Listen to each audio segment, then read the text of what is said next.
Good evening and welcome to the regular meeting of the Madera City Council. Today is Wednesday, May 4th, 2022. It is now 6 p.m. The council chambers will be open to the public. This meeting will also be available for public viewing and participation through Zoom. Members of the public may also observe the live stream meeting on the city's website at www.madera.gov/live. Members of the public may comment on agenda items at the meeting or remotely through an electronic meeting via phone by dialing 669-900-6833. Enter ID 829-9274-2453. Comments will also be accepted via email at citycouncilpubliccomment@madera.gov or by regular mail at 205 West 4th Street, Madera, California, 93637. And I'll call this meeting to order. Alicia, would you call the roll, please? Mayor Garcia. Here. Mayor Pro Tem Evans. Here. Councilmember Gallegos. Here. Councilmember Rodriguez. Here. Councilmember Montes. Here. Councilmember Mejia. Here. And Councilmember Villegas. Here. Thank you. And would you all please rise for the invocation led tonight by Joyce Lane, Glory of Zion Ministry.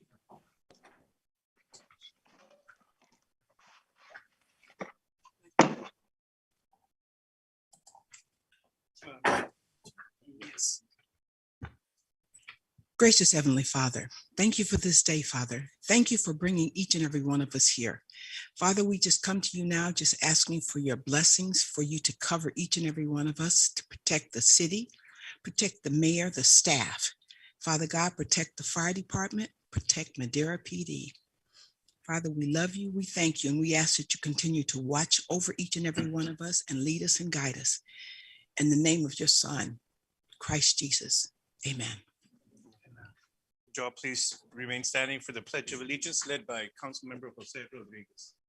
Ready? Salute. I pledge allegiance to the flag of the United States of America and to the republic for which it stands, one nation under God, indivisible, with liberty and justice for all.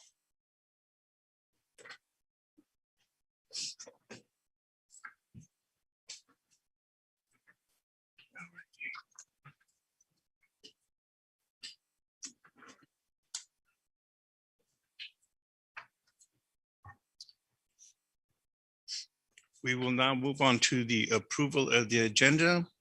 Alicia, do we have a late edition? We do, Mayor. Pursuant to Government Code Section 54957.5, members of the public are advised that less than 72 hours prior to this evening's meeting, item B7, the final map was distributed to the council and posted on the city's website after the agenda packet was posted. Members of the public wishing to view or obtain a copy of this item may do so by visiting the City of Madera Meeting and Agenda page located on the city's website. Copies of this item are also available at the podium.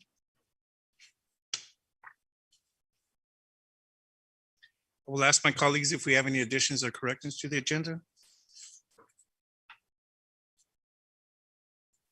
I'll ask for a motion to approve or disapprove. So moved to approve the agenda as presented. Second. Motion to approve the agenda by Councilwoman Gallegos, second by Councilmember Villegas.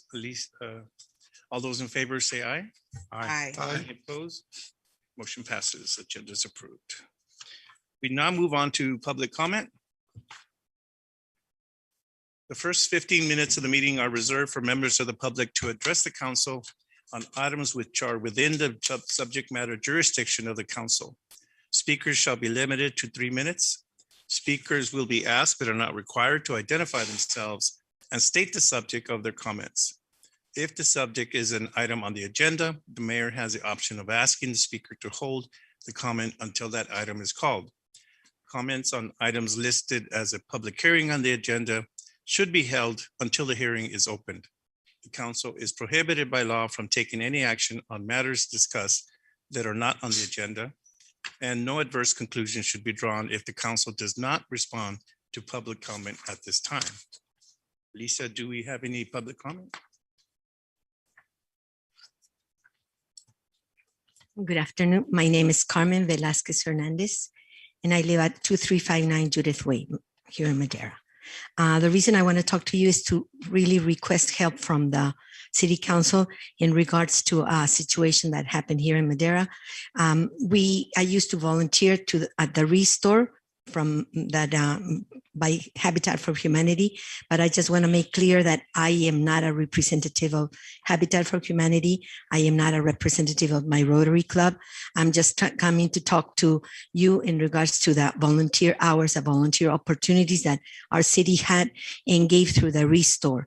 Once it closed because of the needs of the city that they're going a different way, that hours, the rent went up real high and we had to close the store.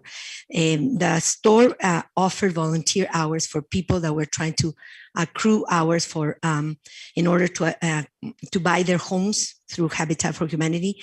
The store also offered volunteer hours for community work, also for high school requirements. It was a small store that didn't make a lot of financial profit, but it helped the community a lot. So my club, my Rotary Club, we would go in every Tuesday to volunteer, and it was a great opportunity to make connections with the community and help them find answers, offer the Acts for Kindness program that Habitat for Humanity has. And I just want to ask you for your help. Number one, I'm just coming as an advocate for the people that need volunteer hours, volunteer opportunities in Madera. And second of all, if anybody knows of a place that we can rent, for a low price, doesn't have to be on the main street, where we could reopen our Madera Restore. I repeat, we were not a for profit locale. We didn't make a lot of money, but we help our community, and we were very saddened by the fact that it had to be closed because they got a better option of a higher rent. And I understand that the city is going that way, but I'm just requesting your help. Okay, I thank you for that.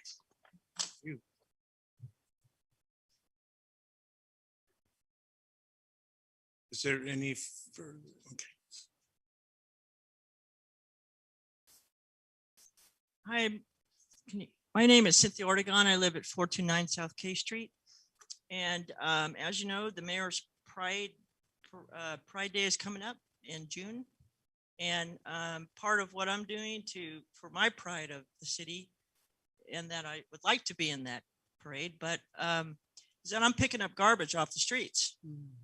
I have rigged my scooter up here with a garbage bag, and I have a grabber.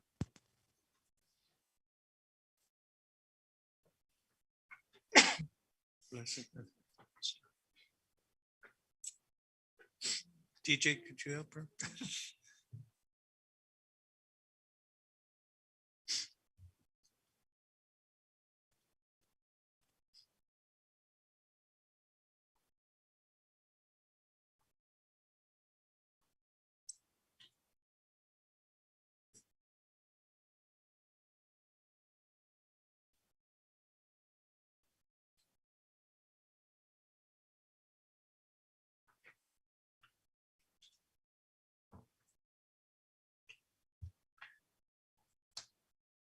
Okay. Can you try to speak up a little? We're having some problems with our microphones at this time.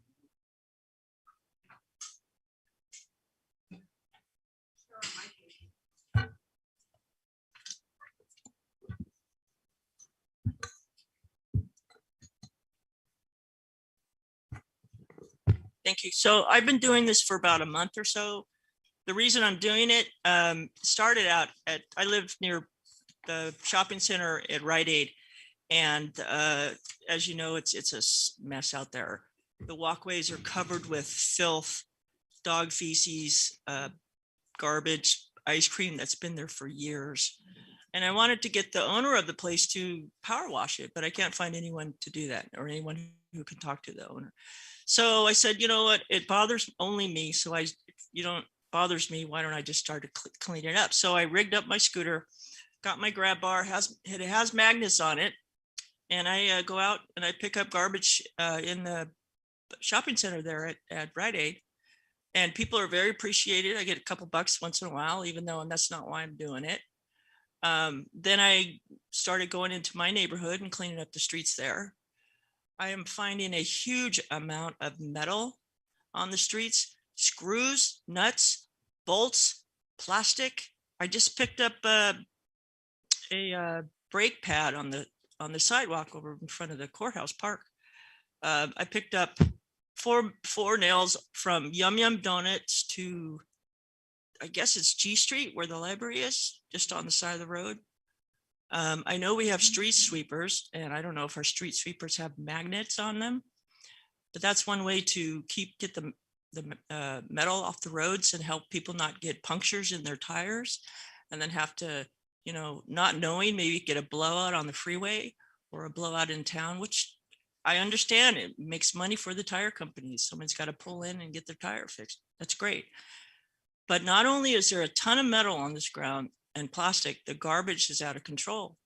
I was over by the high school picking up garbage and I got stuck on a curb cut. I couldn't get out. So the coach ran across the street, helped me get out. At the same time, a garbage truck was going by. A big box flew out of the garbage can, boom, landed right by us. And luckily the coach picked it up and took it away. But a lot of the garbage comes from the garbage trucks flying out of the garbage trucks. And of course, a lot of it comes from people just dropping stuff on the ground. I was raised that you don't litter, that it's a fine to litter. You get fined up to what, $1,200, $1,900, something like that. And Madera's dirty. It's just darn dirty. We don't have the rain to keep the streets clean. If we had rain, it would be great. So we need to get out there and do it ourselves. And I'm willing to do it still now. And I don't know if any of you have seen me out there doing this, but I do it about 3 hours a day, and it gets me out, it gets me exercised. And, I'm also on the Transportation Advisory Board. I'm on the ADA Advisory Board. I volunteer for the city. I talked to Hernando. I talked to Dan Foss and other people within the city to get, help and recommendations. And I really appreciate that. But I would really like us to be more proactive in cleaning up the city and have pride in it. And we'll have pride for when we have that Pride Day in June. We'll have real pride in our city. So thank you. Thank you. Thank you.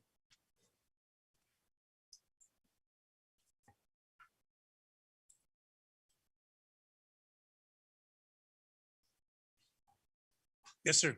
Step ahead.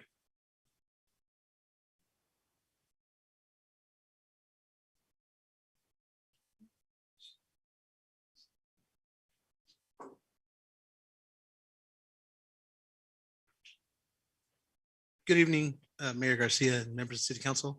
My name is Isaac Lopez. I'm the Activities Director at Madera High School.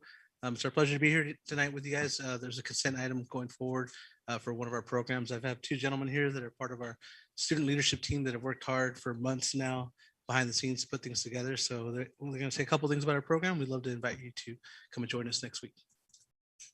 So the program that we're having is every 15 minutes, and it's a program focused on high school juniors and seniors. And it challenges us to think about driving, personal safety, and the responsibility of making mature decisions, and how those decisions impact their friends, family, and everyone that they know. And why I feel like it's important for us to have this program at our school is because I feel like it's important to see the consequences of decisions that we make, because us as kids, we don't really think about it because we feel like drinking, driving, and accidents, they won't happen to us, it doesn't happen to us. So it's fine. But this program really shows us what would happen and what could happen. It makes it more real. I want to thank you for that. It's not a requirement to state your names, but I think we would be honored to know both of your names. My name's Diego Barriga. My name's Apolonio Ordaz. Both of them have also seen it firsthand, having had older siblings come through the high school and been part of the program. Some of you may have had the fortunate experience of being part of the program. It's every 15 minutes if you're familiar with it, co-sponsored with CHP, but we really do a good job here in the city of working with all our agencies from PD, Chief Lawson and his team, the traffic patrol that we have, our campus officer, resource officers, and all the stakeholders. It's been a really impactful program that we haven't had in a few years. And so we're excited to bring it back in real life on Olive Avenue. And so we'd love for you to guys join us. I've sent kind of a formal PDF to the clerk, I believe, and I'll make sure that you guys receive that. But that'll be May 11th at approximately 9:45. That's a kind of continues on some of the actual 911 calls and how that all works out. But approximate time 9:45, right there at the freshman baseball field at Madera High School. And then that'll be day one. Day two will be the mock funeral, which will be at the Joe Flores Gym, which some of you again will see it's the same it's been since you were in school. But we're excited to be back. And so we thank you again for taking the time to take our item into consideration. Thank you. Thank you very much. Alicia, do we have any further public comment? I have no written public comment, Mayor. And no one on Zoom. Thank you, Mark. We will now close public comment. There are no written communications. We will now make a presentation. Alicia, is Renee on Zoom? He is Renee Guerrero. Yes, I'm here. Welcome, Renee. How long you been with the post office? Good evening. Yes, good evening. How long you been with the post office, brother? Oh, geez, since 1993. 1993. Started when I was 22 years old. Renee and I worked at the post office together. I was a letter carrier for 31 years before retiring. And so I know him very well. Renee, this is from the Office of the Mayor, City of Madera, State of California, May 2022. This is a proclamation in honor of Letter Carriers Stamp Out Hunger Food Drive Day. Whereas every year on this second Saturday in May, letter carriers across the country collect non-perishable food as part of the nation's largest one-day food drive, distributing the donations to local food banks, and food collected in our community stays in our community. And whereas since the pilot drive was held in 1991, more than 1.82 billion pounds of food have been collected. And whereas we recognize the letter carriers for their hard work and the noteworthy milestone of 30 years that the National Letter Carriers Food Drive celebrates in 2022. Now, therefore, be it resolved that I, Santos Garcia, Mayor of the City of Madera, and on behalf of the entire City Council, do hereby proclaim May 14th, 2022 as Letter Carriers Stamp Out Hunger Food Drive Day, and encourage the citizens of our community to support the food drive by placing non-perishable food items in or near their mailbox on Food Drive Day. Signed this 4th day of May, 2022, Santos Garcia, Mayor.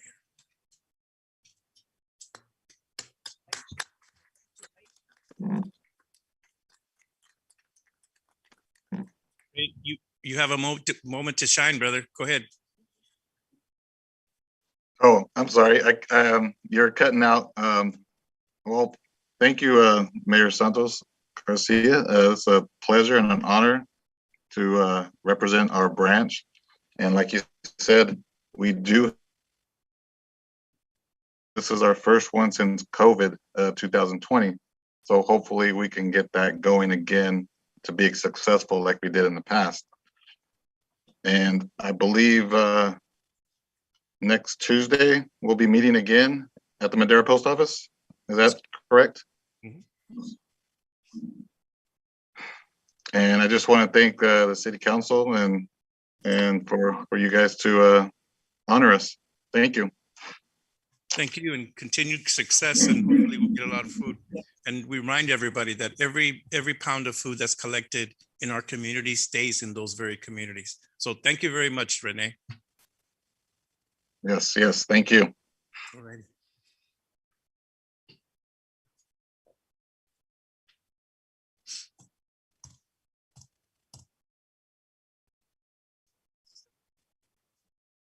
Yeah, it's your turn. You got your crew? Have your crew coming?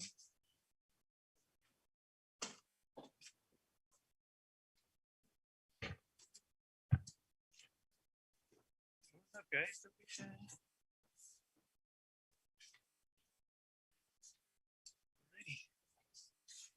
This also is from the Office of the Mayor, proclamation CASA Awareness Month.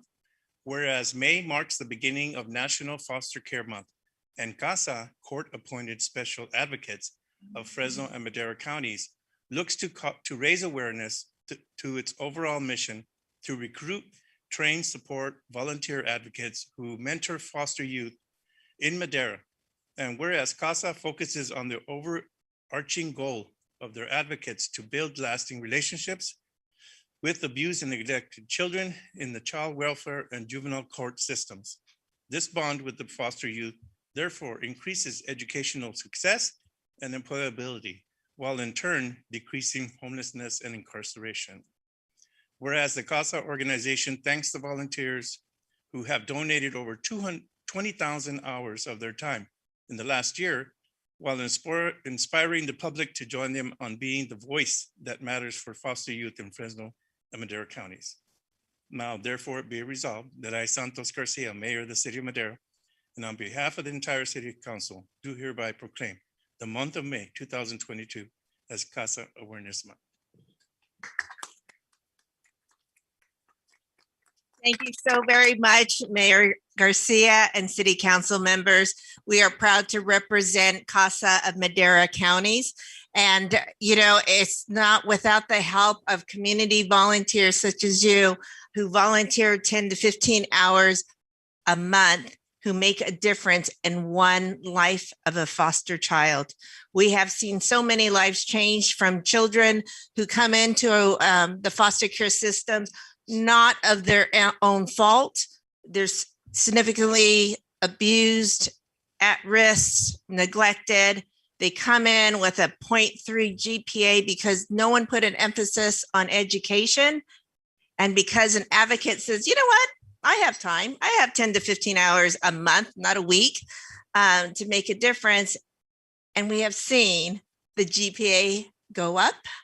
We have seen the child who becomes a youth, their self-esteem go up. We see them have dreams and hopes, and it comes to fruition. And the lasting friendship, because they just need one caring adult to say, will you listen to me? Can I tell you something? Do you see me? Do you hear me? And that's exactly what our advocates do. So if you happen to be a CASA advocate or thinking about it, we thank you. And we certainly thank our elected officials for the support that you give to CASA every day. I'm going to go ahead and introduce or have my team introduce themselves and their roles. They're very important roles here in Madera County. Angie Martinez, I'm a senior advocate supervisor with CASA. Dulce Arredondo, CASA advocate supervisor. Raquel Garcia, ASQ facilitator. And with that, we will continue to work on serving all children who are in the foster care system. But at the same time, we advocate that no child has to end up in foster care. So thank you very much for this wonderful, we treasure these, we frame them and hang them up. But the thing is, we appreciate your recognizing us and the awareness.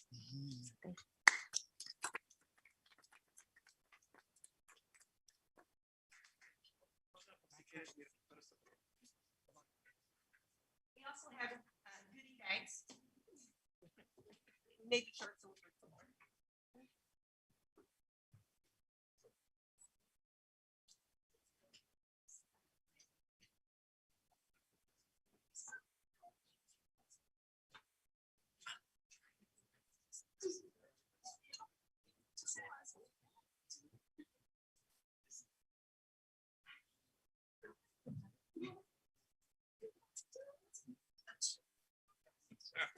You guys are crazy.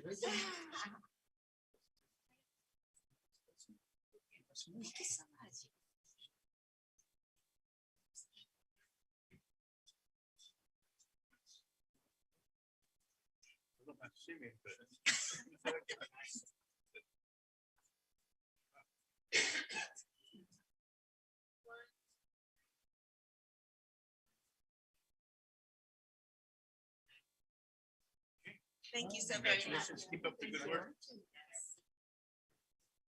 Thank you.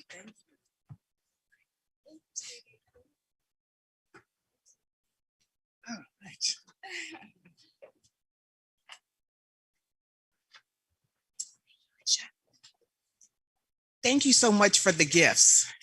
You're quite welcome. Truly Two appreciate more it. are coming Thank you. its way.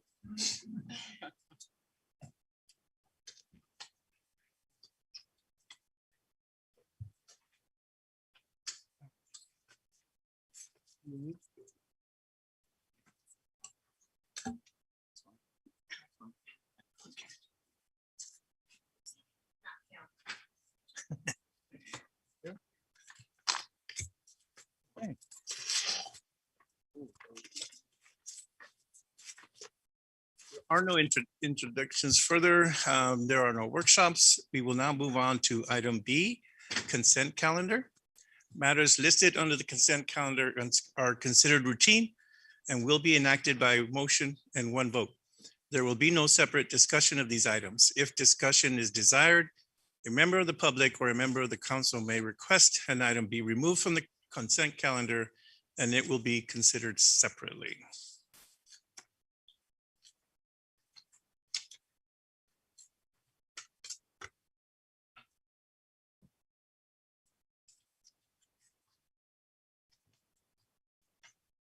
Lisa, do we have any members of the public wishing to comment on the consent calendar? I have no written public comment, Mayor. And no one on Zoom. Do we have any members of my colleagues wishing to discuss anything on the consent calendar? Yes, I'd like to pull B4.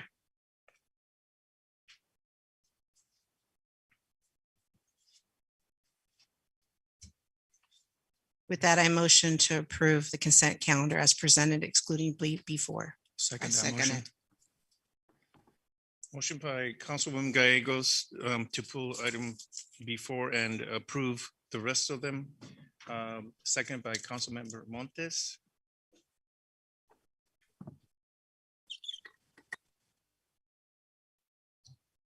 Alicia. We, All those in favor? yeah. All those in favor?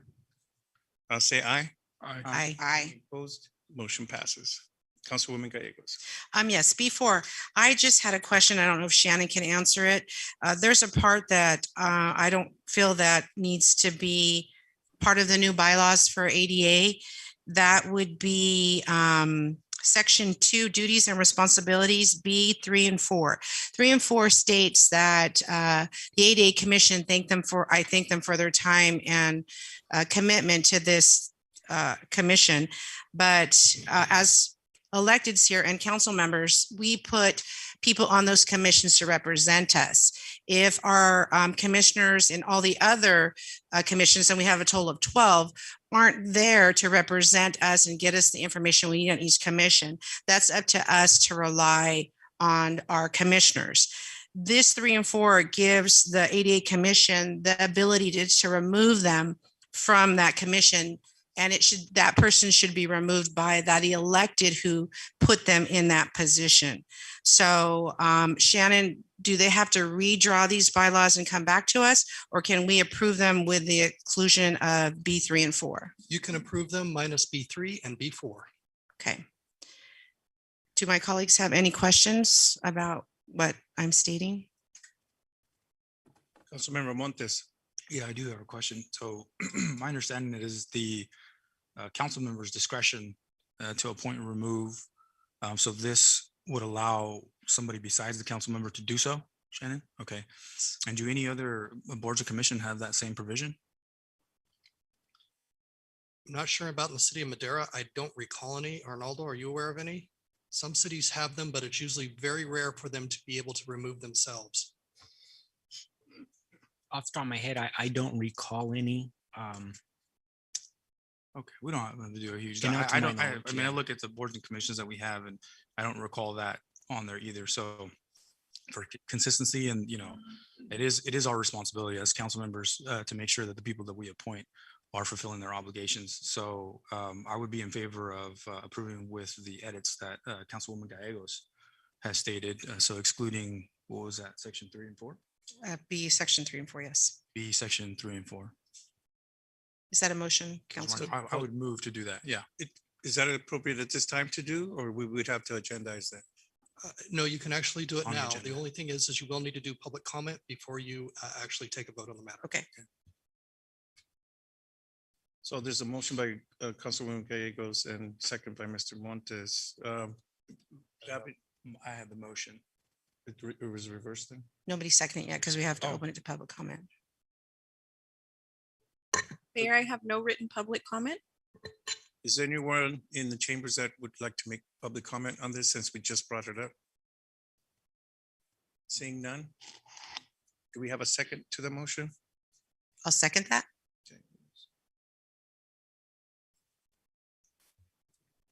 Motion to approve that with the edits. All in favor, say aye. Aye. Aye. Any opposed? The ayes have it.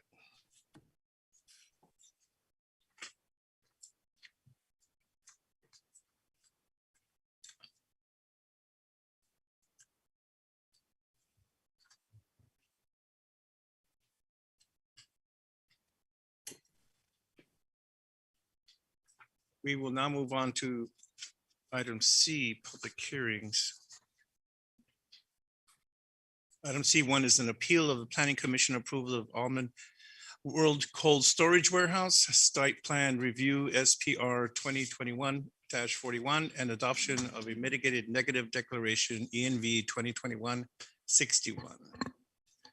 So before we begin, well, first of all, I will open the this item. I will now open the public hearing on the appeal of the Planning Commission's decision on site plan SPR 2021-41 and adoption of mitigated negative declaration ENV 2021-61. Before we begin, I need to make a disclosure. On April 21st, I attended a meeting with Span Construction and Engineering, Inc.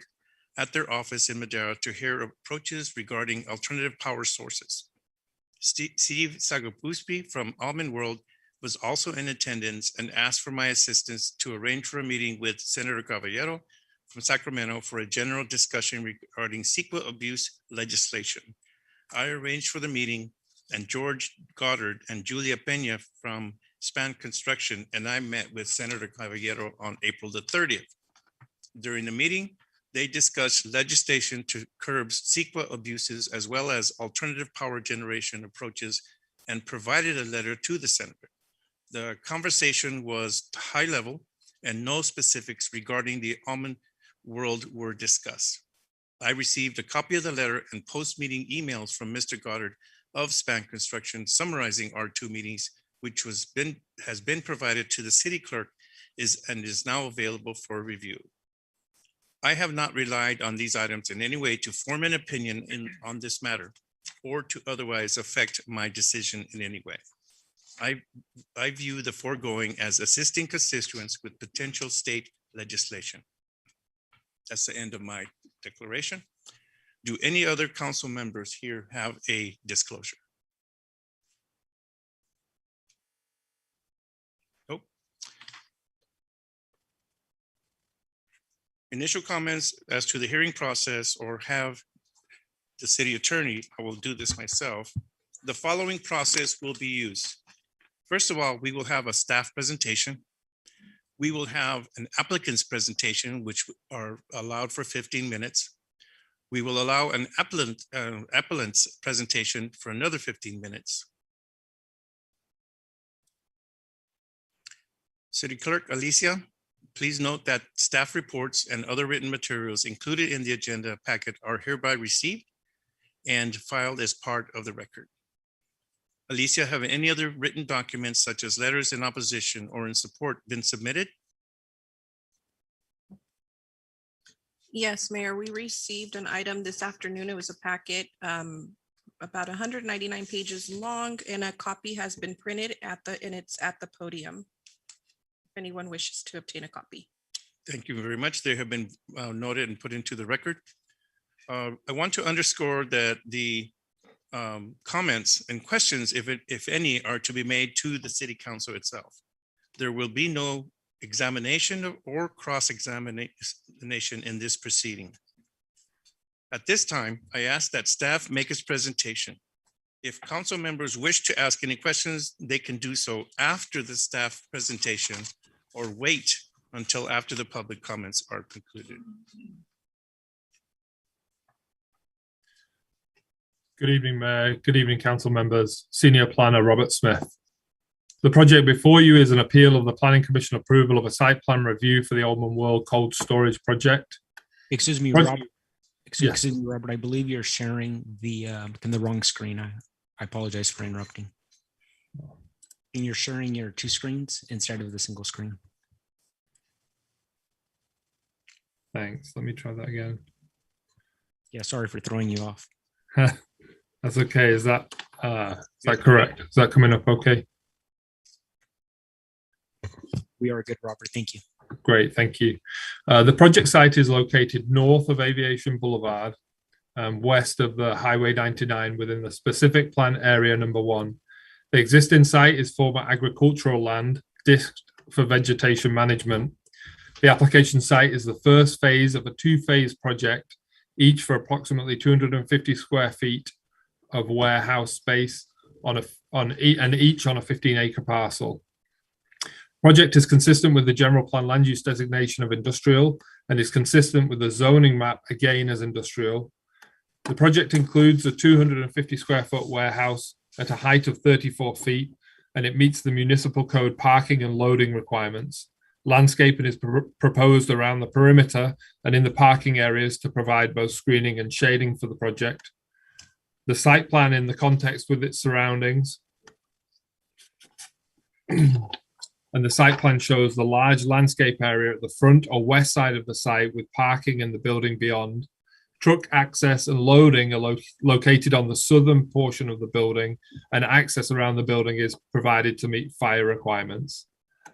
A new road will be created to provide access to the site through a new city right of way from Aviation Boulevard.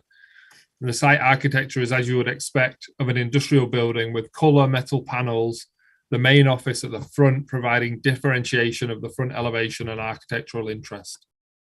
The environmental review for the project resulted in an initial study, mitigated negative declaration, with the mitigation set out in the mitigation monitoring and reporting program. The CEQA document prepared was properly noticed for the 21-day public review period. Planning Commission heard the site plan review on March 8th and continued the application to allow staff to respond to a comment letter from the Labourers International Union of North America, which was received a day prior to the hearing. Prior to the April 12th Planning Commission hearing, a further comment letter was submitted by a legal representative of Golden State Environmental Justice Alliance. Responses to these comments were made available to the Planning Commission within their packet on April 12th, and a late representation was also received and put into the record at the meeting from Golden State Environmental Justice Alliance. At that meeting, the Planning Commission approved the project, and on April 15th, the Golden State Environmental Justice Alliance appealed the determination. The documents related to the appeal, the comment letters, and responses to comments created by the applicant CEQA consultant are all available within your packet, in addition to a representation made by the applicant's attorney and provide an additional commentary as to the CEQA process that was undertaken. A City Council meeting was properly noticed to the applicant and appellants with an email notice on April 28th and additional notices mailed to all parties. For your reference, the following list shows all the comment and response documents that are contained within your packet. Staff's recommendation is to adopt the resolution denying the appeal of and affirming the decision of the Planning Commission's approval of Site Plan Review 2021-41 as conditioned and a mitigated negative declaration for the Oldham Wall Cold Storage Project. Staff is available for questions at this time, should you have them. Thank you. Thank you. We will now receive public comment. We will first hear from the applicant, then the appellants, and then members of the public. Each side will be allowed up to 15 minutes, and this includes representatives and witnesses. I ask that council members wait for the applicant and appellants to finish their presentation before asking questions. Is there anyone here to speak on behalf of the applicant?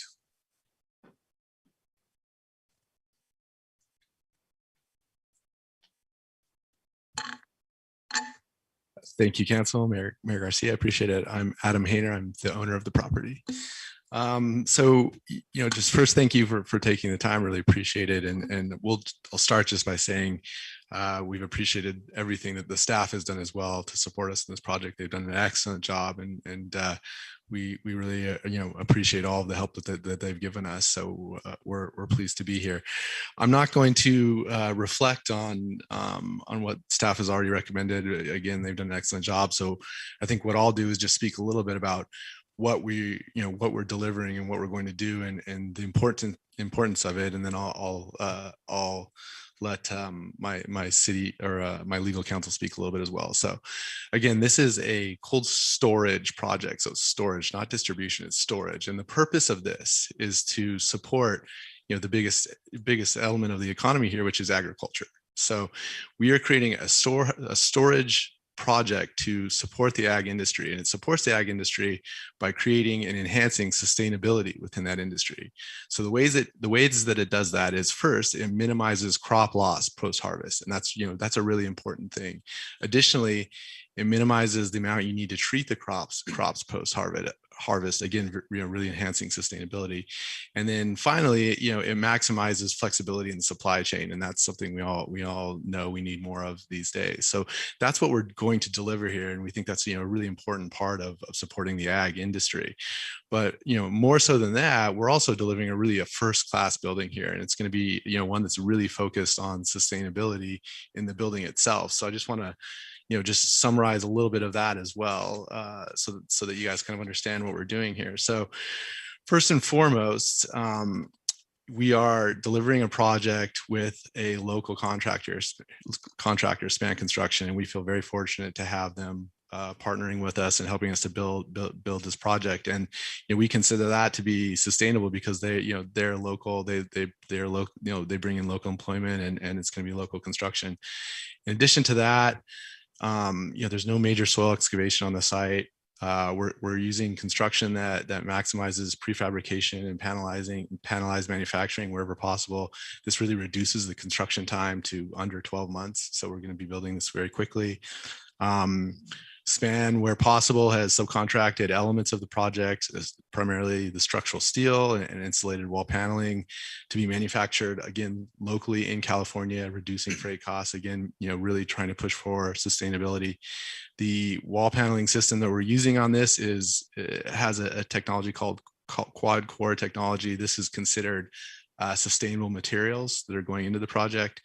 Also, the refrigeration system that's going to be used to cool the warehouse utilizes something called CO2 R744, which again is considered sustainable refrigeration system. It also is utilizing a condensation recovery system to minimize water usage on site. And then finally, we're using solar and battery storage on site to produce power on site, again, to really maximize sustainability. So, what we're doing here is we're going to produce a project that we really believe is supporting the local economy, and we're going to do it in a first-class way.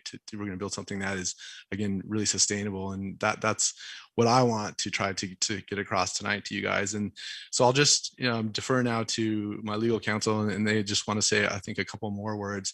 So I'll defer now to Steve, who's going to speak on my behalf, just to add a little bit more detail around the legal process. So thank you very much again for your time. Good evening, Mayor. Can you hear me? Am I coming through okay? Yes. Thank you. Good evening, Mayor Garcia, Mayor Pro Tem Evans, and fellow council members. My name is Stephen Valibas. I'm a land use environmental partner at Burke, Williams, and Sorensen, and part of the project applicant team. I have 22 years of experience advising public and private clients on myriad CEQA compliance issues and representing those clients in CEQA litigation matters. And so I really just want to, as Adam said, I just wanted to touch on 3 quick items here with you, and then I want to reserve the remainder of my time for rebuttal to respond to anything presented or discussed by the appellants, if as needed. So the first issue I just wanted to talk about is the adequacy of the CEQA review done for this project. I personally reviewed the entire initial study. I reviewed all the comment letters on the initial study. And I reviewed the responses to those comment letters. And I respectfully posit to you that the initial study is comprehensive, accurate, fully compliant with CEQA, and thus legally sufficient. As such, a mitigated negative declaration, an MND, is the appropriate CEQA determination here because there's no substantial evidence in the record that the project may result in any significant environmental impacts that cannot be mitigated. Thus, we urge the City Council to uphold the Planning Commission's determinations regarding the accuracy and legal sufficiency of the initial study and mitigated negative declaration. Secondly, while the initial study and MND is complete and an appropriate CEQA review for the project, we believe there is also a separate, additional, and independent means of complying with CEQA here. Specifically, and as discussed and demonstrated in the April 28th letter by my partner, Anna Shimko, which was submitted to the city and included with the staff report as attachment 13, the project is exempt from CEQA pursuant to what is commonly referred to as the community plan exemption, which is codified in CEQA at Public Resources Code section 21083.3 and in section 15183 of the CEQA guidelines. In short, that CEQA exemption applies to projects that are consistent with the general plan and the general plan EIR, unless there are project impacts peculiar to the project or the project site, which were not already addressed in the general plan EIR. And our review of the general plan EIR compared to this project's initial study in MND shows that there are no impacts peculiar to this project or parcel. As such, because the project, as your staff report and the staff reports for all the Planning Commission meetings clearly demonstrate, because this project is fully consistent with the general plan and applicable zoning, and because the general plan EIR, because there's no project-specific impacts, the project does qualify for this community plan exemption. And so the third part is just my third point is just our respectful request that you accept the well-informed recommendation of your staff to deny the appeal, uphold the Planning Commission's decision, adopt the initial study mitigation negative declaration, and approve the project. But we also strongly encourage that in doing so, that you include a finding, an additional separate finding that the project is also exempt from CEQA pursuant to that community plan exemption. And with that, I would be happy to ask any questions. I believe the CEQA consultants who prepared the initial study and who prepared the detailed responses to the comments on the initial study are also available to answer questions on any technical issues. But if there's any questions on legal issues, I'm happy to respond to them. And I would like to reserve the remainder of the applicant's time for rebuttal after hearing comments from the appellant and the public. Thank you for your time. Thank you. Thank you very much for your time again. We really appreciate it. Absolutely. Is there anyone here wishing to speak on behalf of the appellant? Do we have anybody on Zoom, Alicia? I don't have anyone on Zoom with their hand raised. Through the mayor. Yes, sir. If I could make absolutely clear for the record that there is no representative of Golden State Environmental Alliance at the hearing that they requested on an appeal for this project. And I just want to double check, is there anyone in the audience, online, or anywhere else that is in attendance from Golden State Environmental Justice Alliance or is representing them that would like to speak at this time? I have not received any written public comment, Mayor. We do have two callers on the line. They do not have their hand raised, but there are two callers on the line on Zoom. If they'd like to raise their hand, they can hit *6 on their phone to be recognized. Additional 30 seconds to see if they want to hit *6 just to make sure that we've closed the loop. Absolutely.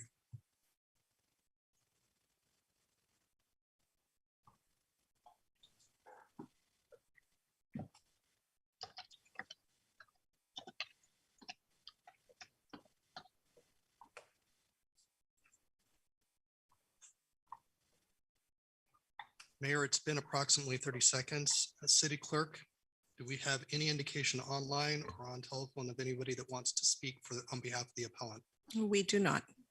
I'm sorry. It may be *9. I might have been mistaken. Let's give it another few seconds for raising hands for *9. Thank you. Mayor, if we may, another 30 seconds. Absolutely. Thank you.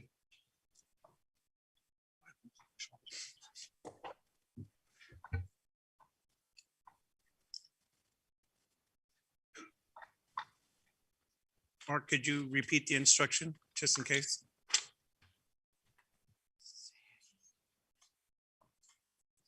I'm getting, if you'd like to raise your hand, please hit *9 to speak.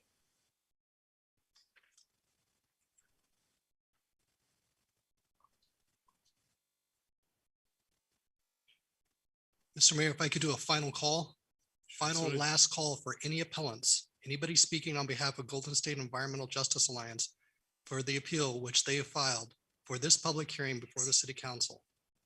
Final call. Mr. Mayor, there does not appear to be any. City Clerk, could you confirm there are none? We have no written public comment and no one has raised their hand on Zoom to speak. Thank you, Mr. Mayor. My recommendation is go to the next public speakers. Are there any other members of the public who wish to be heard in chambers via Zoom or by email? Any members of the public? Do we have anything, Alicia? We do not, Mayor. No written public comment and no one has raised their hand on Zoom to speak. And Mr. Mayor, if I may, just because this is an appeal process and being obviously very cautious, just to be clear, there is no one else that wants to speak on this matter, whether in the room, online, on telephone, no one else. Because now is your chance.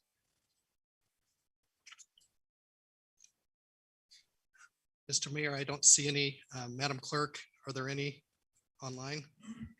No one has raised their hand on Zoom and I have no written public comment. Thank you so much, Mr. Mayor, City Clerk. Before we close the public hearing, does any members of the council have any questions of staff, appellant, or applicant? Councilmember Rodriguez.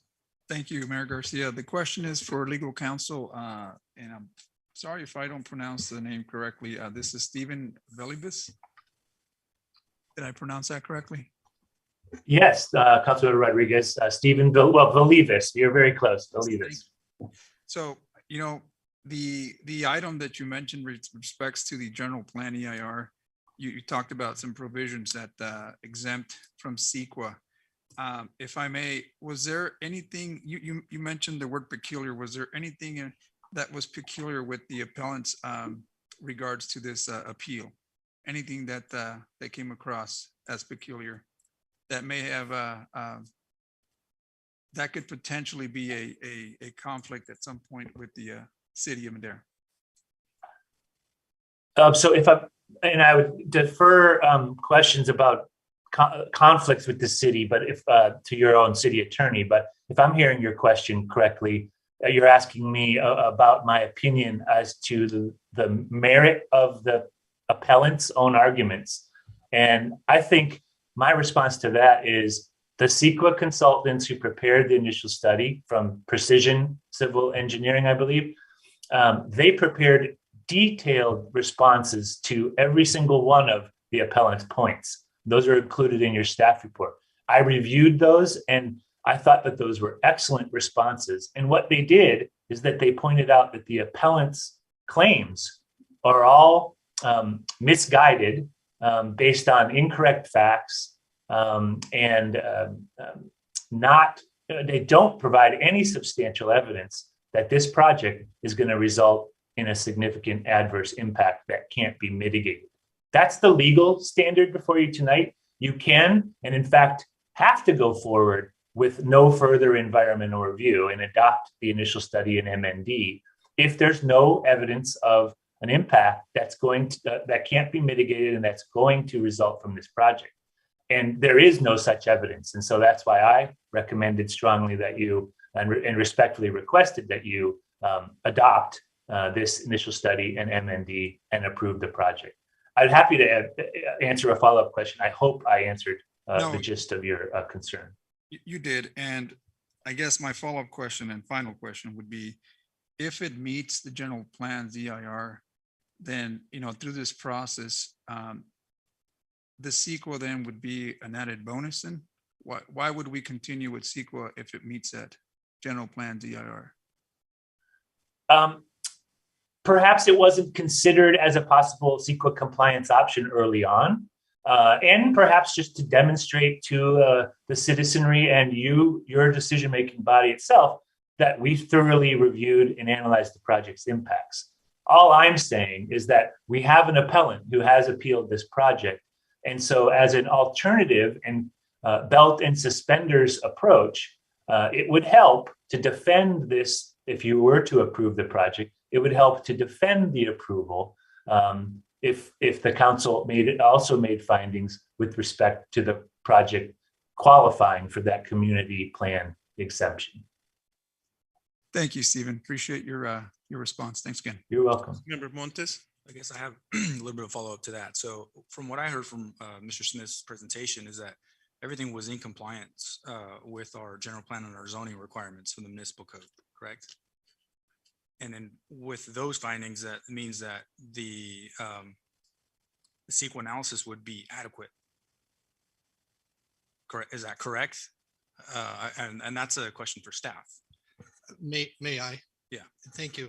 Yes, so CEQA independent standalone mitigated negative declaration has been done for this project, which goes into great detail as to potential impacts that could be out there and shows that they can be mitigated to less than significance. In other words, an EIR is not required. And even though those allegations have been made by the appellant, what I believe Steve is saying is your standalone MND is more than legally adequate, but they would like to also request a belt and suspenders approach of adding what is called the community plan exemption under 15183.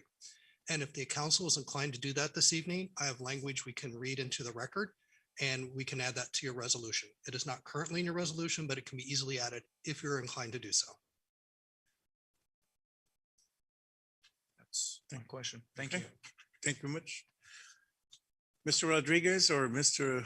Shannon, are there anything further declarations or clarifications you'd like to make before we proceed? They're not from my end, but I would like to make clear that because there was no public comment and because the appellant did not appear, I'm assuming that the applicant is going to waive any rebuttal because there's no rebuttal necessary. Thank you, Shannon. I would, I can't speak for Adam, but I don't have anything to rebut unless there's additional questions from the council. So I'm happy to waive the remainder of the time that I had reserved. Thank you. And I believe Adam has waived it as well. So there's no further rebuttal. If the council is inclined and has no further questions, it can certainly make a decision at this point and close public hearing and make a decision. If there is no one else who wishes to address the council, the public hearing is closed. The city council will now deliberate. Any discussion on of my colleagues? I would just like to thank the planning commission for doing their due diligence to go through and look at this and approve it. Is that in form of a motion? Oh, no, I have to do motion. You have to do all this. Would you like me to, any other questions? Do we have to do the full reading, Shannon? No, you do not. What you can do is make a motion to approve the resolution, or if you wanted to add the community plan exemption, you could ask me to read that language in and then make the motion with that language. Mr. Mayor, I would make the motion that we add the community plan exemption. Is that correct, Shannon? And Yes. we move on with the accepting the item before us. If that's the case, Mr. Councilmember, may I read the language in so that Please. your second knows what it is? This language would be added after the second, be it further resolved. So that's where it'll go into the current resolution. It'll read as follows, and I'll give this to the city clerk so she doesn't have to jot this down.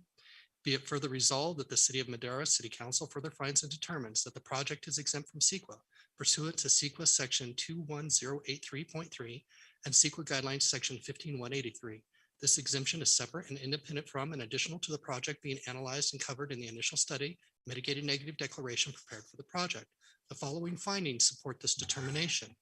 A, the project is consistent with the development density established by the city's general plan for which the EIR, an environmental impact report, was prepared. B, based upon all the evidence in the record, there are no significant environmental impacts that are 1, are peculiar to the project or parcel, 2, were not analyzed in the general plan EIR, 3, are offsite or cumulative impacts that are not studied in the general plan EIR, or 4, are previously identified significant effects that new information shows would be more severe than identified in the general plan EIR. C, uniformly applied development policies or standards have been and will be applied to the project. D, all feasible mitigation measures identified in the general plan EIR will be undertaken. Specifically, mitigation measure 4.4.2, the general plan EIR, required that a hazards policy be included within a general plan. The mitigation measure has been implemented and thus does not apply on a project-specific basis. Mitigation measure 4.8.3 of the general plan EIR has been imposed on the project as a condition of approval in the form of mitigation measure GEO-1. And I'm looking to staff to see if there are any other mitigation measures or anything that I need to add at this time. That would be the additional language. Thank you so much for your I will patience. second that. Thank you, Shannon. Thank you.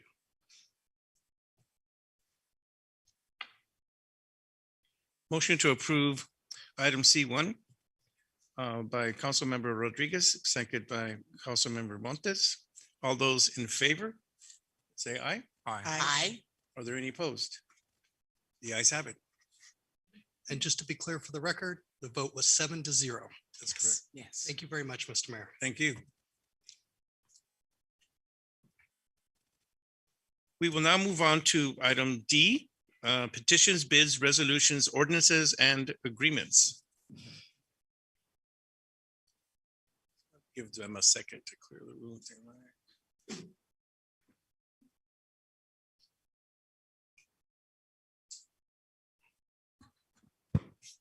This item is number E, administrative reports. I believe, Mr. Rodriguez, you have this item. I do. Thank you, Mayor. Allow me to share my screen.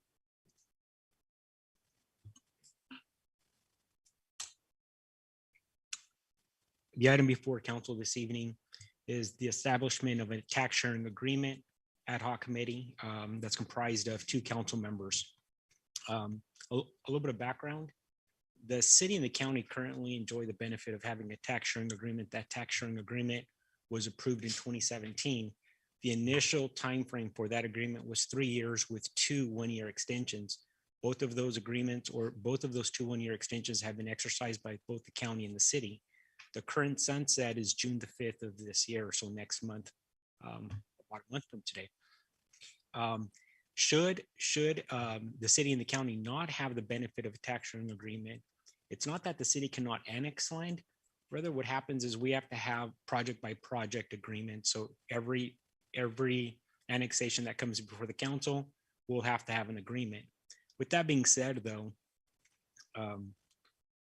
if an agreement or when an agreement is reached, council and the board can have an agreement. The board of supervisors for the county can override all other agreements. So right now we only have 1 tax sharing agreement.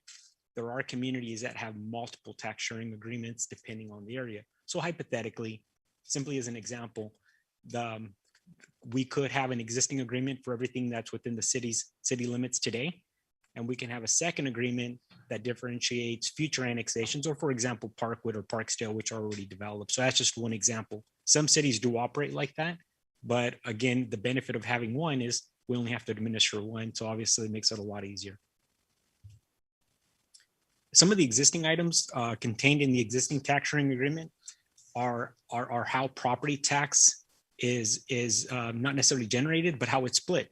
So currently of the property taxes generated within the city of Madera, 52% go to the school district. Of the remaining 52 or of the remaining 48, let me back up. Property taxes are the only tax that 100% stay locally. Sales taxes are divided by the state and a lot of other people. Property taxes are 100% local. 52% of the local property tax goes to the school district. Of the remaining 48%, the base value of the land stays with the county today 100%. The remaining for the improvements is split 50-50. And so when we do our budget, and as we're talking about the budget, if you look at the number, I think this year we'll receive about roughly $4 million, actually slightly less than $4 million on property taxes. On top of that, the Bradley Burns tax, which is commonly referred to as sales tax, the city heavily relies on sales tax. We generate roughly between $10 and $11 million a year on sales tax. Of that sales tax, 1%, or I'm sorry, of all the sales tax charged, the city keeps 1% of that. And that generates between $20 and $11 million. That does not include Measure K, which is commonly referred to as an add-on tax, which by itself is also a general, it's also a general fund. However, we keep it separate here at the city of Madera. Of that 1%, the city shares 3% of that with the county. So 3% of our sales tax currently goes to the county of Madera.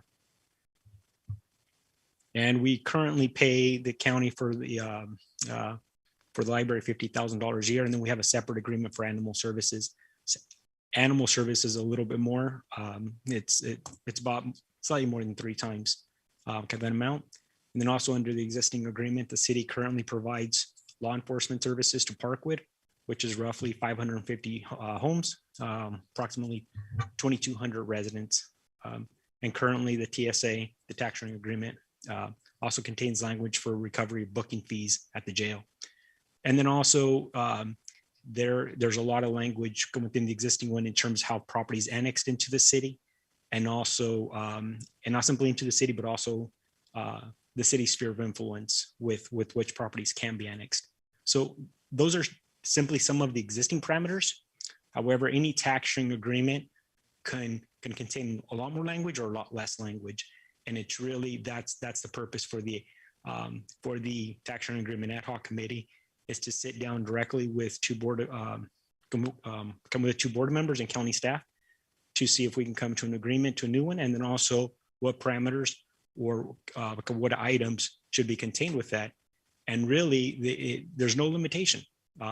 We can talk about a lot of different things, or we can define it as narrowly as the group collectively would like to do. Regardless of the ad hoc committee's role, any agreement does have to come back before the entire council. So only because there's an ad hoc committee, that ad hoc committee is negotiating on behalf of the city. However, any agreement has to come back for full support of the council, not full support, majority support of the council. And the same thing would apply to the board of supervisors. So currently, my understanding is that the county of Madera has already has selected 2 board of supervisors to the tax sharing agreement, and staff's recommendation this evening to begin those discussions directly with the board would be to identify 2 council members. With that being said, city staff and county staff have been meeting about the tax sharing agreement for approximately a year. And we're at a point right now where we both county staff and city staff feel that it would be appropriate to bring on our elected officials. So with that being said, that concludes my presentation. Thank you. Thank you, Mr. Rodriguez. Alicia, do we have any public comment on this item? Mayor, we do not have any written public comment. And no one on Zoom. Thank you, Mark. I will now close public comment on this item, and I'll bring it back to discussion from my colleagues and/or questions of Arnoldo. Councilmember Montes. I don't have too many questions. I think some of us know we've been involved in some of this before, but I would like to nominate Councilwoman Gallegos to be a member of the ad hoc team. Councilmember Mayor Pro Tem Evans. Yes, I'd like to also nominate Jose Rodriguez. I would like to accept, but before I do, I'd like to ask legal counsel. I do sit on the LAFCO committee. Not sure if that would be a conflict of interest.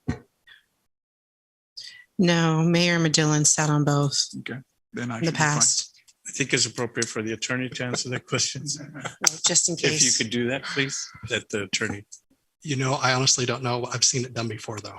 Okay. Yeah. But I have not done the actual legal research to see if there's a potential. If there's no conflict. conflict of interest, then I'd be honored to accept the nomination. Thank you. I'd also like to accept, and you're welcome for that comment back. So as the mayor of this body, I'd like to be on this. I've been asking for this for the past 3 years. We have not had a cost sharing agreement, and we have failed to convince the county to work with us on this. And so I believe that we need representation on this ad hoc committee to be able to move that forward and make sure that we give the city what it is due to the city of Madera. So I would like to put myself on there. Councilwoman Mejia. I would like to nominate Councilmember Montes. Councilmember Rodriguez. Well, I know there's nominations going back and forth, but I did have a question in regards to the tax sharing agreement. So I'm not sure once we get the nominations on board. I think if it's appropriate, Arnoldo, the tax sharing agreement encompasses a certain area. I think you're showing a map, but specifically, is this for a specific area that we're referring to? Is this any agreement that we have with the county at the moment? So the city and the county currently have one single agreement, and the existing agreement applies equally to any property within the city limits. And it also, it applies equally in terms of any property that's annexed into the city. So we currently have a sphere of influence, and any property that's annexed is treated the same, regardless if it was in the city when in 1907, with when the city was incorporated, or if we annex it tomorrow, just prior to June 5th. Yeah, and of 2022. The reason for my questions is that whenever property is annexed, I can agree to see that some of these agreements are equitable, but when there's already property that has been established and then annexed by the city, then I think certain agreements should be certainly cut out a certain way so that it's equitable for both parties. It's easier to do it with bare land, but I think it's harder when you have already developed communities that you're having to provide services for. And again, I don't want to go into detail. I think that's why the ad hoc committee is appropriate. But you did bring up a good point there, Arnoldo. What was the amount of the 1% in the Bradley Burns, and what does that equal to as far as 3%? Do we have those numbers? So it would be 3% of roughly, off the top of my head, I'm going to say 10.5 million. Hopefully someone has a calculator. That's fine. I mean, if it's 10.5 million, 3% would be what, 300,000 or something? Roughly, yeah. Okay. And that's the amount that's paid out to the county annually? Correct. Okay. Thank you. So I know we have several nominations. I know you're seeking for 2. Is that the request here? We're recommending that there's 2.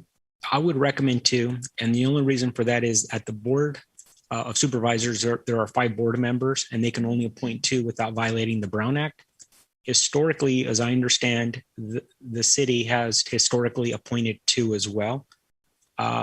I think it simply reflects good faith. I don't believe it's a legal matter for the city to appoint 3. It's simply probably more in the spirit of cooperation, I think, more than anything.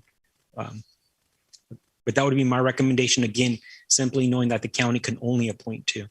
But again, I don't believe there's anything stopping the city from appointing more. So I would respectfully put myself out of that nomination if there is more than 2. I think we can certainly give an opportunity to another member to take on that. I too would nominate either nominations are good, but I would nominate Councilmember Montes as well. So if it's up for a vote, then do we need to take that action now, or? We still have some comments before we take up the vote. Councilmember Montes? Oh, I appreciate the nominations, and I would like to take the opportunity to be on there. And I do agree that, just for kind of being even on both sides, that we stay with 2.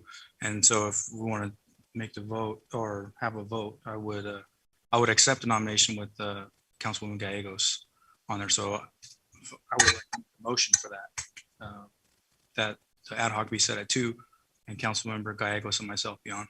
I second that. We still have discussion before we can have a motion. So let's close out the discussion. Councilwoman Gallegos, did you have something you wanted to add? Yes, I just want to say that I accept the nomination. Thank you. And being the most senior council member on this dais, I think it would be an asset for me to be on that ad hoc to negotiate for the city. Thank you. Mayor Pro Tem Evans? Yes, and I would like to say that since this is something that you had been discussing and was wanting to have for the city, that I would nominate Mayor Garcia also for the ad hoc committee.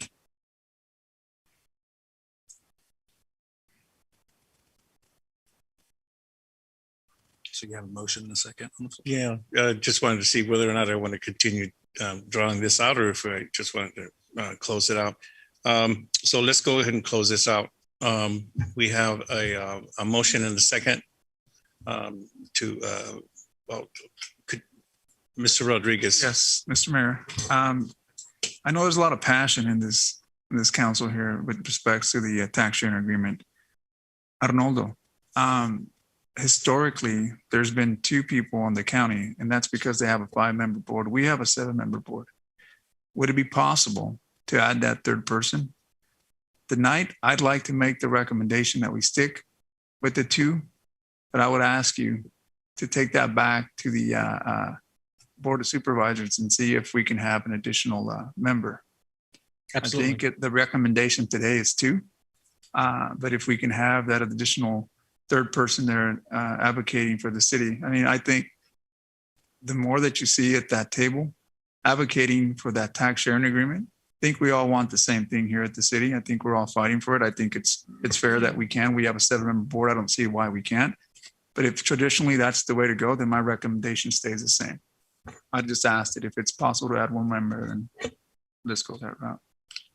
Absolutely, council member. I agree with that as well. To add the 3rd? I'm going with the recommendation that's before us tonight, but I am requesting that our city manager ask if the 3rd additional ad hoc committee member could be added. Okay. And I'll definitely If follow so, up you with can the bring county. that back. We can amend it. Okay. Councilwoman Gallegos. Thank you. Councilman Rodriguez, I don't know if that can happen because they're a 5-member board. That means they can only have 2, which is the Brown Act will hit if there's 3, correct, Shannon? It will apply 2 from the county, but you can have 3 from the Right. city. And so if we did 3-2, then it also looks like we're not being negotiators in good faith if we have 3 and they have 2. They can't have more than 2 at their table.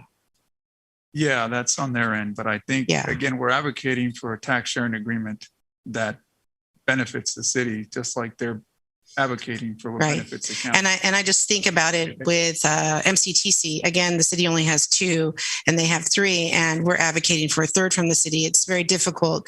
And so I get how we want avocation, but when it's uneven, which we're coming upon in MCTC, we see that's not fair, that there should be 3 from the city, 3 from the county, and maybe 3 from Chowchilla, but it's not like that. And we're trying to hopefully change that. But if we were to do 3 and 2, then we're kind of putting them in the position that they put us in that body of board. I'm simply asking if the Board of Supervisors are okay with that, and it seems to be something that we can do, then I don't see that would be a harmful deal. I think at this time, the recommendations is 2. Right. I'm willing to move on that motion. If the city manager can come back and give us that briefing and see if we can add that 3rd person, that'd be great. The more the merrier. Absolutely.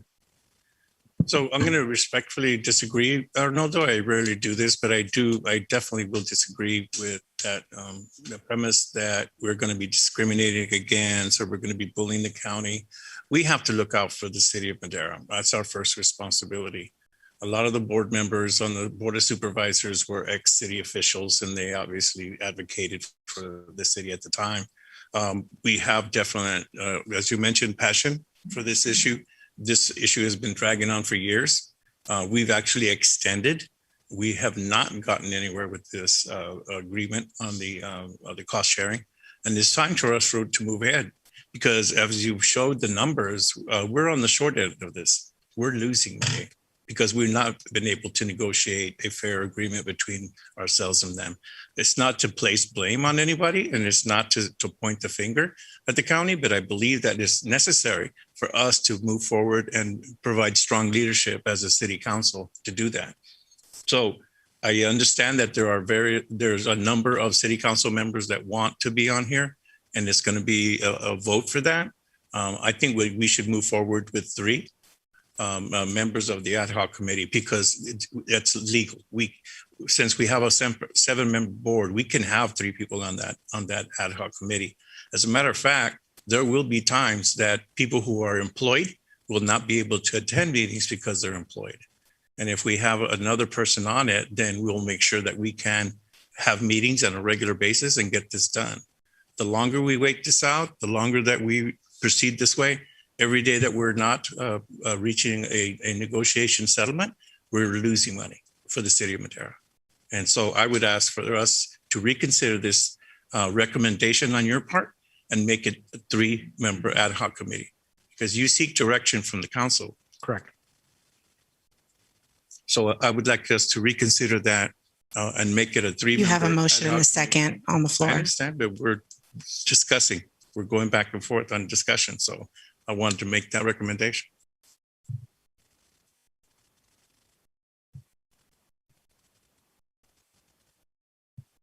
Here, no further discussion. Let's move on with the vote.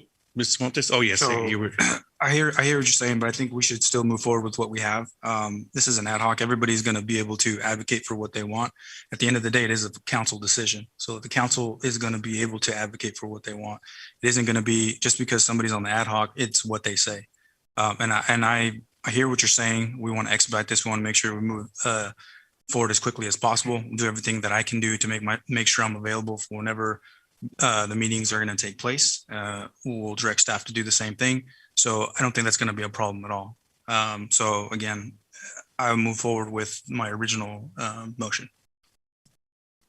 Could you repeat the motion? The motion was that we have a 2-member ad hoc committee comprised of myself and Councilwoman Gallegos. Second. Motion to appoint. Any further discussion? Councilmember Mejia. Well, my question is if that motion would allow for adding someone in the future? I think it would, and that's what Councilmember Rodriguez's request was, that we talked to the county before, and then if they're so inclined, then we can come back and do that. And I agree with that. Yeah. You know, we can ask, because when we're at the table, we have 3 people staring back at them. We're all going to be advocating passionately for what we think is best for the city, for the community. And you just don't want to put them in a situation where they feel that we're trying to bully them. And I know they're adults, they're elected representatives, but at the same time, that's traditionally what we have done, and I want to stick to that. So the language will be included to add one if they're amicable to that. Councilmember Rodriguez. Okay, go ahead. If they're amicable to it, or? Yes. We have the option to do that if the If they council so agree. choose. If the Board of Supervisor agrees. I would just like to say that I'm in support of adding another person to the ad hoc.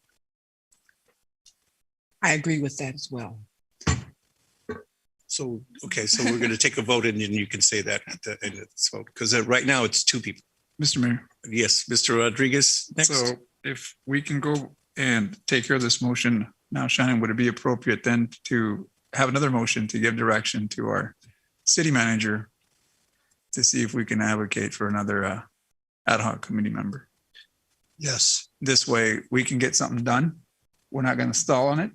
We're not going to wait whether or not we're going to get an answer back or not. We have 2 ad hoc committee members as recommended.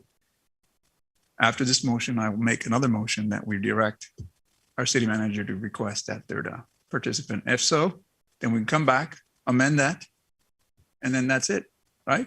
We don't have to have an agreement directly with the county supervisors, how many ad hoc committee members we have. That's between the council here. Correct. So I just want to make that clear.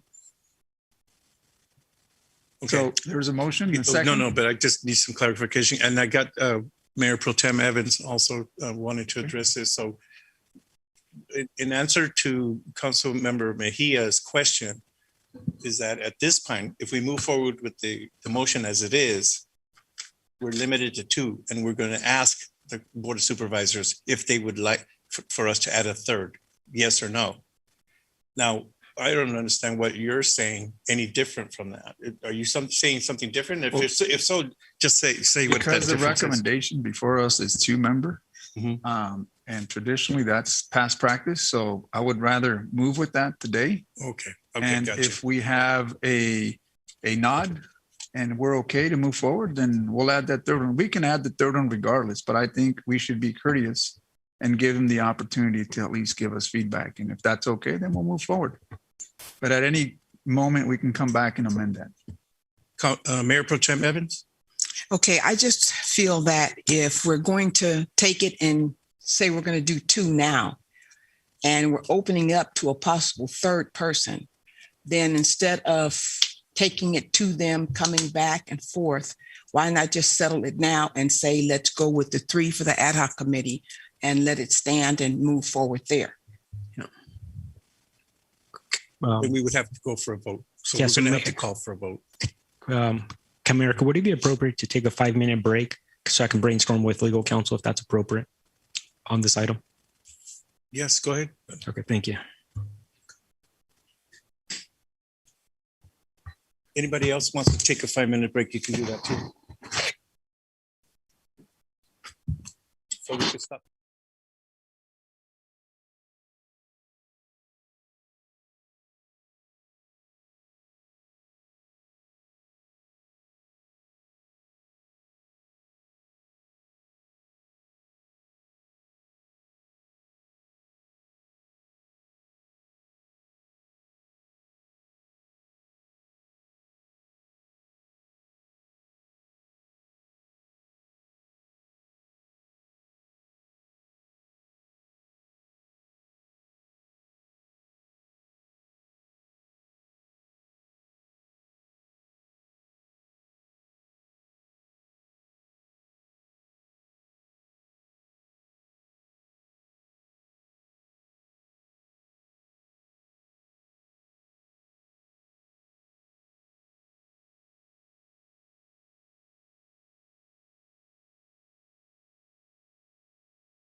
Mayor, after talking it over with legal counsel,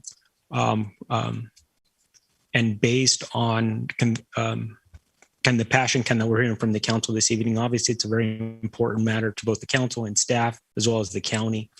I think in the spirit of cooperation, I do believe it would be appropriate to postpone this item for 2 weeks. That I believe would provide staff adequate time to go over and meet with the county to talk it over and then come back 2 weeks from now. So we're not making a motion, or there's a motion on the floor so we can just simply continue it. And if the item's continued, the motion in the second can stay on the floor. And I'm looking at legal counsel. In theory, I have that correct, right, Shannon? And at that point, that does provide staff an opportunity to go over and meet with the board to see, gauge their perspective. Obviously, at the end of the day, I think council, or Mayor, you said it best, that the council can probably appoint 3, and there's probably there's no legal implications for that. It's simply good faith negotiations. But I do think that it would be appropriate for the city to at least reach out to the county, to touch base with the county to make sure that we're not insulting them. So the only thing I would say to that, Mr. Rodriguez, and I always have faith in your judgment. It's very rare that I do push back. At this time, I want to push back. I just want to make sure that when at the end of the day, you do not come back and say the Board of Supervisors does not agree with the council decision to put 3 members on the board, because that would be a deal breaker there, as far as I'm concerned. Mr. Rodriguez. Yeah, again, I was just going to recommend that, we go with the original recommendation. And again, I don't see how that would stop you from still going back to the county and getting that in good faith. I mean, we want to do this in good faith, and I think this is why we're doing it tonight. We want to have a 2-member ad hoc committee. And then again, once you speak to the county, come back 2 weeks. If we have to amend it, we'll amend it then. I mean, that's the original motion that we had, and that was my recommendation. So I don't know if we still need to continue with the motion and second. There is a motion and second. Councilwoman Gallegos. Yes, Ronaldo, my question is, we do want to bargain in good faith, but just so this body is clear that the county really holds the ball. And if they feel any time that we're not in good faith, they could pull this tax sharing agreement and let it expire, and we have no say. Is that correct? Both parties have to come to an agreement to the tax sharing agreement. The biggest item that I can think of would be the annexation of property. Hypothetically, if the city does not want to annex any property, and it's not the city's so much wants to, but sometimes we have property owners that want to annex into the property. I think Village D is a great example. They want to be part of the city. They approached the city did not approach the applicants, and it was all done in good faith. And so what could happen is we could end up in a situation, if the tax sharing agreement expires, at that point, we are negotiating on a project by project basis. Is that possible? Absolutely. But obviously it takes a lot of time.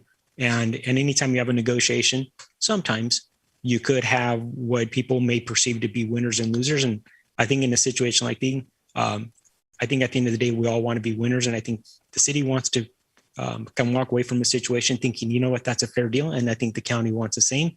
And I think from our perspective, we're not trying to take advantage of anyone. And hopefully the county isn't either. And we all want to negotiate in good faith. Thank you. Councilmember Montes. Yeah, so I would agree with Councilmember Rodriguez that we move forward with the original motion. It's not going to stop you from talking to them or doing anything if we postpone this for 2 weeks, and we can actually start getting some calendar dates going. I think everybody else would do the same thing and make themselves available whenever those calendar dates are presented. So I think we should, again, move forward with what we have, the motion that we have on the floor. So I'm going to disagree with that, and I'll be voting against the motion to approve only 2 council members. Councilmember Rodriguez. Yeah, and I just want to be clear in the action that we're taking today. Even requesting that 3rd member, and I want to be clear when I say this, is not to try to take advantage in any way, shape, or form of the county's position or good faith. We're simply just trying to have more representation for the city at the table because we can. Simply, that's it. It's not that we're trying to take an advantage. We're trying to have one more, one up you or anything like that. This is merely because we have a 7-member body and it allows up to 3 people, if that's the case. And that's just want to be clear. But again, I think we've kind of beat this quite a bit. There's a motion on the board in a second. I'd like to proceed with that if that's possible, Mr. Mayor. Any more discussion? I see no more hands raised. There's a motion to appoint 2 members of the city council to the ad hoc committee. Motion by Councilmember Montes, second by Councilwoman Gallegos. All those in favor say aye. Aye. Aye. Aye. All those opposed, nay? Nay. No. Motion passes.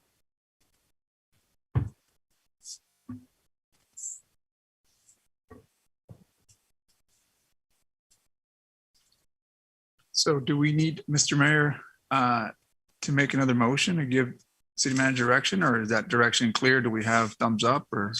I think Shannon, that's do you pretty think clear. it'd Be appropriate, or are we? We You took the can do vote. either direction. I think there's enough nods around the table to check with the county for the third, but you can put that in a formal motion if you prefer. Either way works.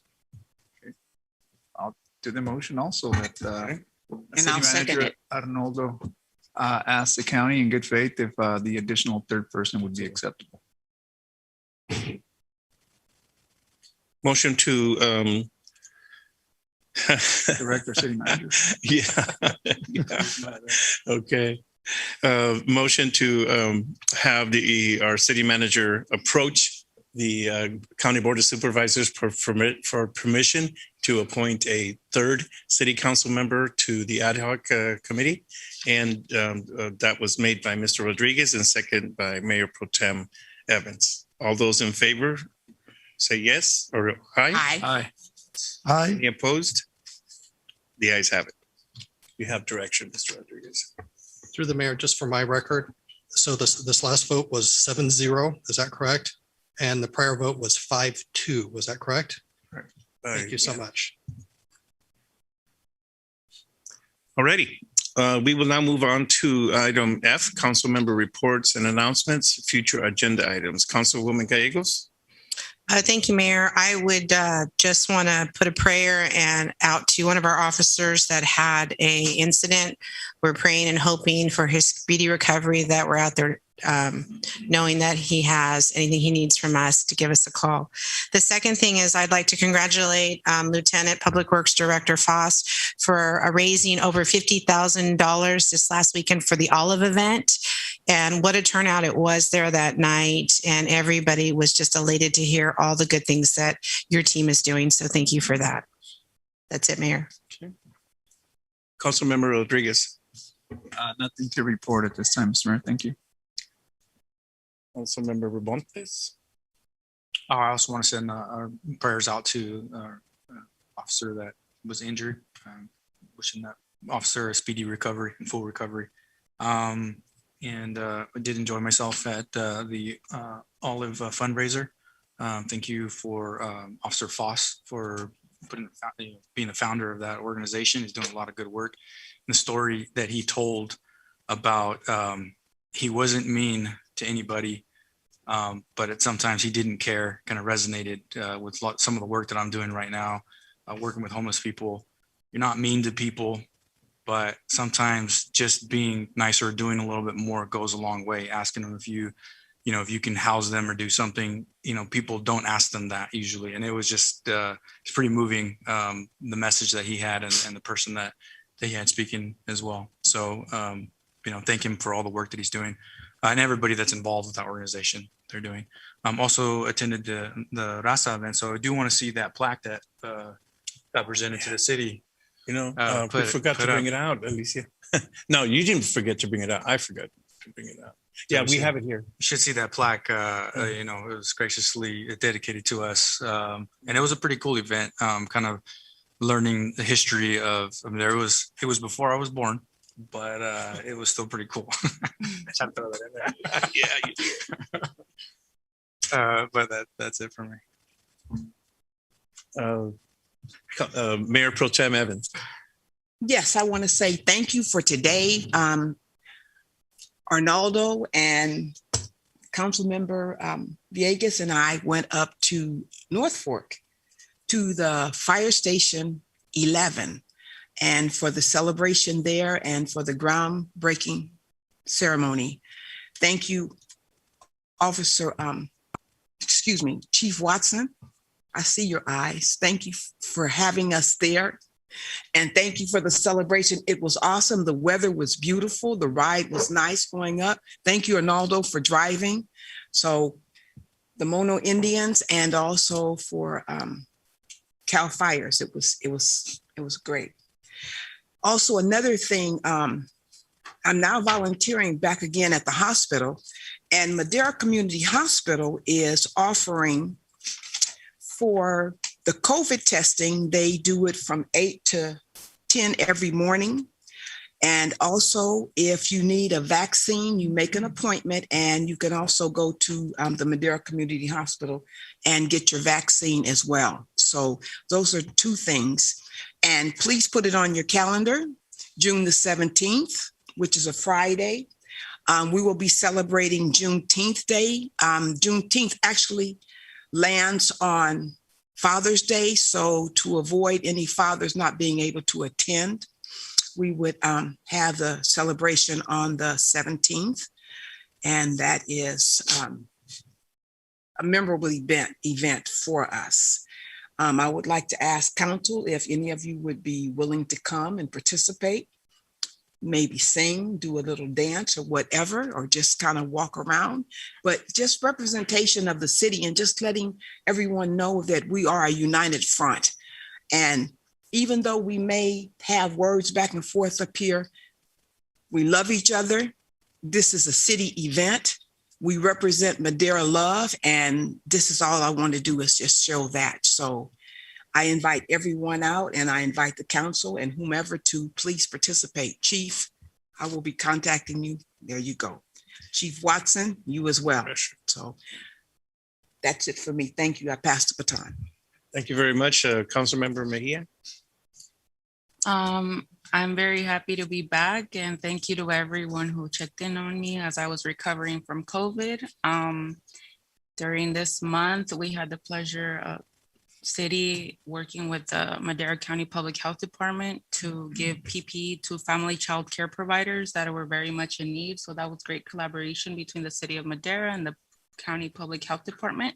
Child care providers were very appreciative, and we're very happy to support them in any way that we are able to.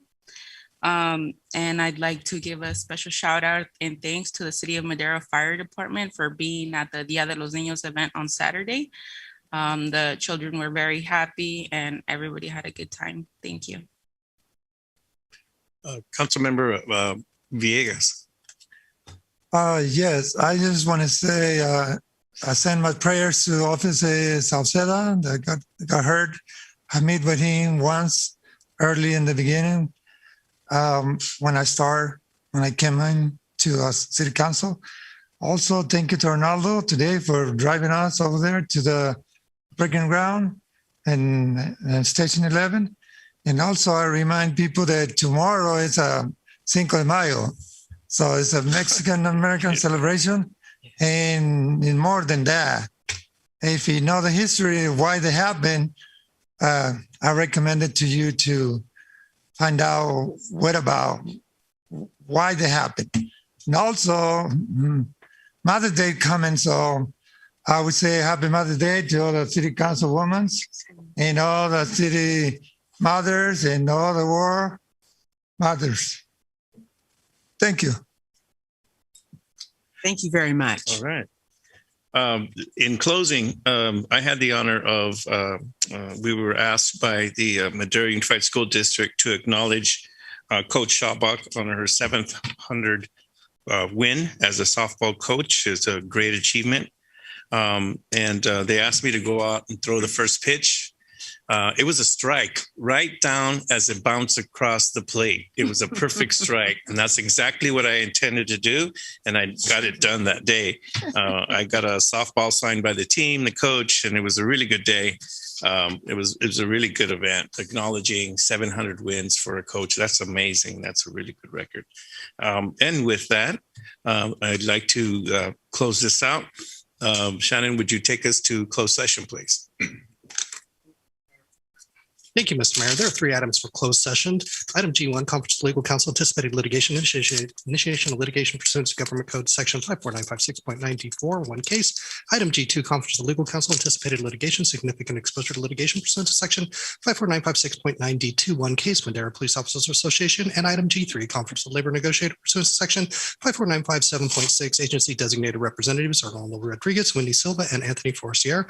Employee organization is Madera Police Officers Association. Thank you. Thank you. Amazing. I thought it was only on TV that we had that kind of a deal. When you read enough of these, it's like it just I get could through see them. that. You volunteered to read those things. Well, thank you very much. We'll go into closed session. Thank you very much for anyone who's attended tonight. Thank you very much and good evening. Thank you, Shannon, for coming.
Thank you, Mr. Mayor. There was no reportable action taken in closed session.